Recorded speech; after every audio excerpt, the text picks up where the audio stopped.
bringing on now Boris Epstein. So, Boris, walk us through the details of where these victories are at the state level, because we're winning a lot. I'm not so sure it's getting out in the media. We'll talk about that in a second. But just like last night, the state level, what the judge said in the middle of the night, this ruling from a judge in Pennsylvania state court. So walk us through where we're winning.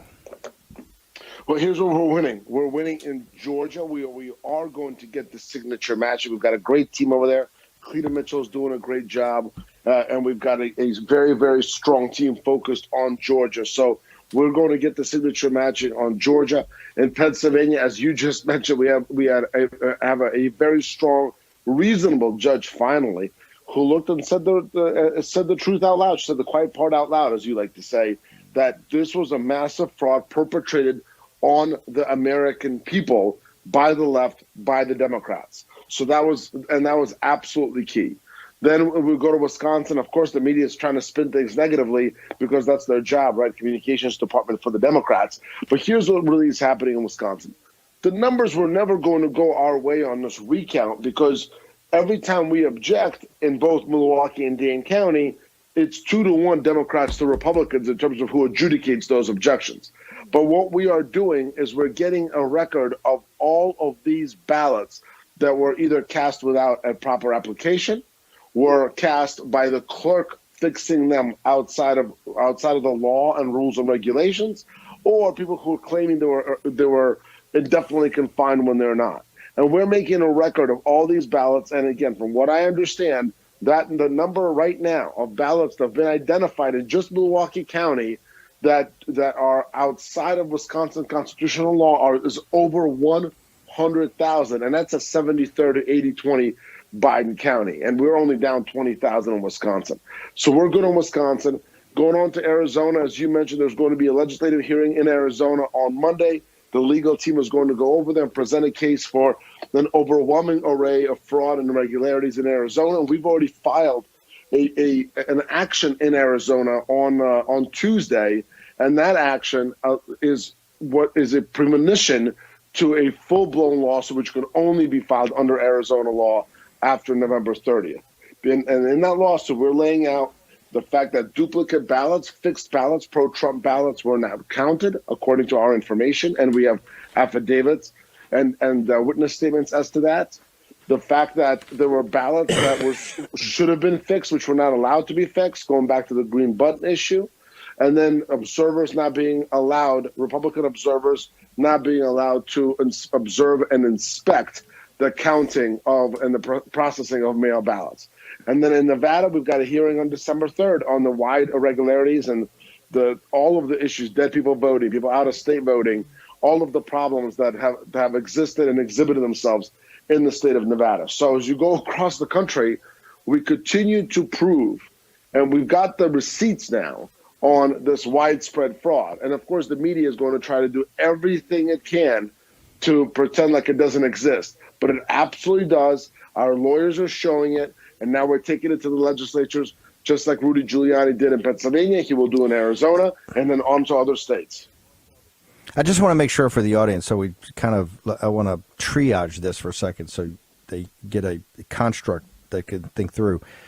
There are three states that you've got very practical, pragmatic, kind of old school, either ballot stuffing or illegal voting. And that would be in Georgia, Arizona, and Wisconsin. In Georgia, you're just down 12,000 votes. In Arizona, 10,000, and in Wisconsin, 20,000, right? And all those right now, what you have on the table,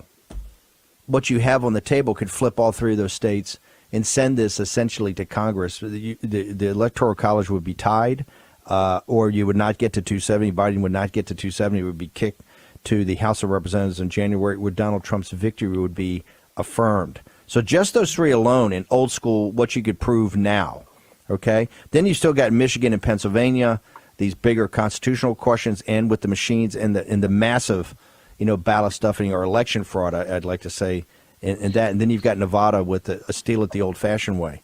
So you've got lots of options. The question gets to be, are we running out of time, and are you guys running out of runway?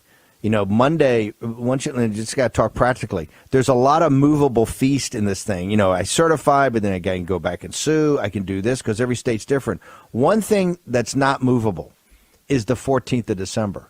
Right. That's actually that's statutory, tied back to, hardwired back to the Constitution, where the electors have got to show up in state capitals, right, and present themselves as the Electoral College, nationwide. That is going to happen. So that essentially gives us, 16, 17 days, 16 and a wake up. But more importantly, when you guys are in Arizona on Monday, it's essentially a little over 2 weeks.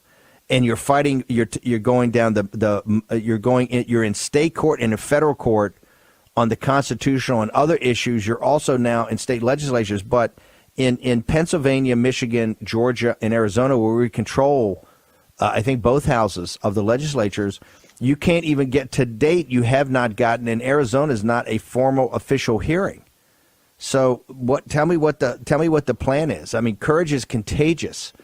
And there's a lot of courage in the group you've got. It's unbelievable what you guys are doing, and what you guys have accomplished is historic, but particularly against the odds. But is that courage going to be contagious enough? And I think people are stunned. And this is what I keep telling them. Let's not talk about Soros. I don't want to talk about Bill Gates. I don't want to talk about AOC. We'll deal with all that later. In the next 16 or 17 days, what you've got is a bunch of sheep that essentially go around as state legislators as Republicans, and to find the Mastrianis is pretty rare. Well, we are confident, and we found the Mastrianis, as you say. We found the courageous legislators in all of these states. The Arizona hearing, yeah, you're right. It's not a formal hearing, but it is a hearing of legislators from both houses of the Arizona legislature, who are going to come together and hear and listen about the widespread fraud in the state of Arizona, and why Arizona cannot send electors based on legal and illegal votes. They only can send electors based on the legal votes. And that's what really comes down to. That's all we're asking, is find out what the legal votes in each state are. Look at the state of Michigan. 71% of those voter rolls were unbalanced in Wayne County. The Wayne County Board of Canvassers never certified. Sure, they certified, and then there was a forced vote to actually do so. But then there was a signed affidavit by the Republican members of the board saying, "Hey, we never did it. We were forced to maybe raise our hand or whatever it is, but we never formally certified. We believe it shouldn't be certified." So the state of Michigan cannot look at the legislators of the state of Michigan cannot look at themselves in the mirror and say, "You know what? We are confident that Joe Biden got the most legal votes in Michigan." They just can't do that. You know why? Because they haven't conducted an in-depth, verified recount of Wayne County, which is what they should be doing, which is what we're pushing for. Again, go across the country, Georgia, where they're finding ballots anywhere and everywhere. Look at Pennsylvania. I mean, we've talked about Pennsylvania until we're blue in the face, but look at all of the fraud in Pennsylvania, the inability of observers to check the processing of up to 700,000 ballots, the enabling of Democrats to cure their ballots, but but Republicans not being able to do so. Look at Wisconsin now, where we're coming up with real numbers in Wisconsin. Our next action in Wisconsin, which will happen by Tuesday of this week, is going to lay out a massive amount of votes. As I've said to you, just on the application issue alone, the fact that in Wisconsin, the vote by mail absentee voting is not a right, it is a privilege. And we believe that out of this recount, the number that we're going to come up with in Milwaukee and Dade County is over 100,000 votes, mail and absentee votes, which do not match up with a granted application. The difference is 20,000 in Wisconsin. These are 70, 30, 80, 20 Biden counties. So as you're looking at these, as you're looking at these legislatures, and the legislators are studying what happened in their states, they've got to listen to their constituents. And the constituents want for them to determine who got the most legal votes. And once that happens, we're confident the determination will be President Trump did, and he will get a second term. 10 days from now, Monday a week, right? I think it's December 7th. if going on the plan to reverse this, you guys will both be in the Supreme Court arguing, and you'll be before 3 or 4 of these state legislatures trying to affirm Trump's victory, or trying to make sure that the illegal ballots are not counted and only the legal ballots are counted. Do you have the? We got about 2 minutes here for you, Boris. Do you guys actually have the bandwidth to do that? I mean, that's two extraordinary things. You're going to argue one of the most historic cases in the history of the country. At the same time, you're going to be before a number of legislatures trying to make sure that the correct electors are put forward at the state capitol on the 14th. That is going to be a week of insane, scrutiny, intensity. Do you guys have the bandwidth to do both and pull it off? Absolutely. We've got the bandwidth. We've got the firepower. We've got the right people on it. And we are absolutely prepared to fight the battle on many fronts. And we're going to do that. We're going to do that, as you said, both in terms of the courts and legislatively.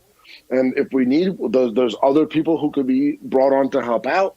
But as we stand right now, we are absolutely well positioned for that fight. And it's a fight for the integrity of our elections.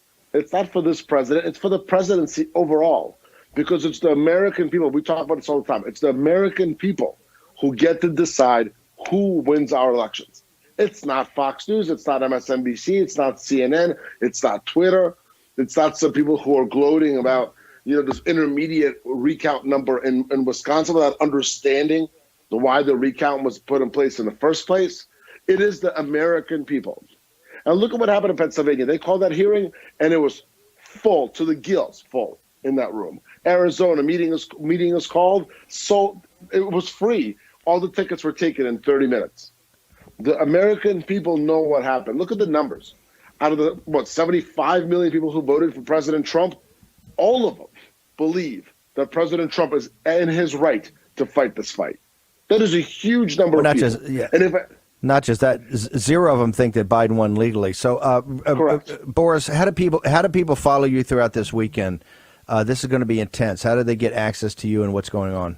Absolutely. Follow me at Boris EP on Twitter, the one and only at Boris on Parler, and very importantly, Boris_Epstein on the Instagram. I'm putting a lot of information out there too, because we've got to cover the whole field on social media. So at Boris EP on Twitter, at Boris on Parler, Boris_Epstein on the gram. Steve, thanks so much. You're a total champion. Love all the guys at War Room, and we're going to win this thing for all your listeners.